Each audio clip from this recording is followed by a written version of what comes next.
des Écritures de l'Ancien Testament, et combien cela est plus vrai encore de celles du Nouveau. Jésus dit, ce sont elles qui rendent témoignage de moi. Jean 5, 39. Oui, la Bible tout entière nous parle de Jésus-Christ, le Rédempteur, celui en qui sont concentrées toutes nos espérances de vie éternelle. Depuis le récit de la création, car rien de ce qui a été fait n'a été fait sans lui, Jean 1, 3.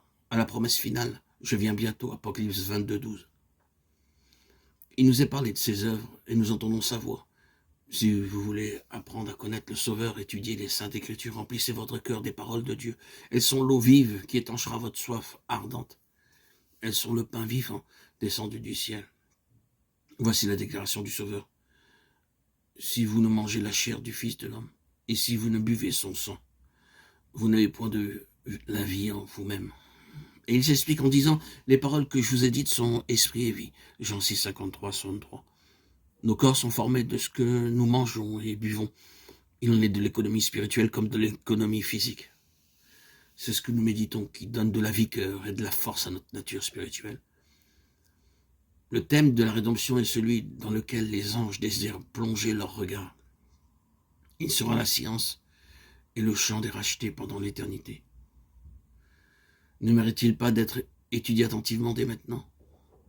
La miséricorde et l'amour infini de Jésus-Christ, le sacrifice accompli en notre faveur. Voilà quel doit être le sujet de nos réflexions les plus sérieuses et les plus solennelles. Il faut s'arrêter longuement sur le caractère de notre Rédempteur et intercesseur et méditer sur la mission de celui qui est venu sauver son peuple de ses péchés. Par la contemplation des choses célestes, nous fortifierons notre foi et notre amour.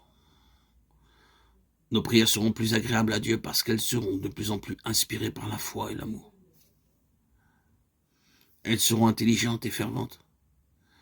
Nous acquérons une confiance plus ferme en Jésus et nous ferons une expérience journalière et vivante de sa puissance pour sauver parfaitement ceux qui viennent à Dieu par lui. En méditant sur les perfections du Sauveur, nous sentirons naître en nous le désir d'être entièrement renouvelé et transformé à sa pure image. L'âme désirera ardemment ressembler à celui qu'elle adore.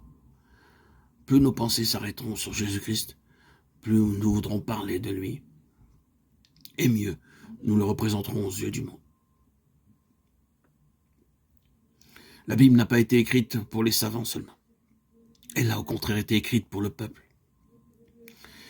Les grandes vérités fondamentales du salut y apparaissent aussi claires que le jour.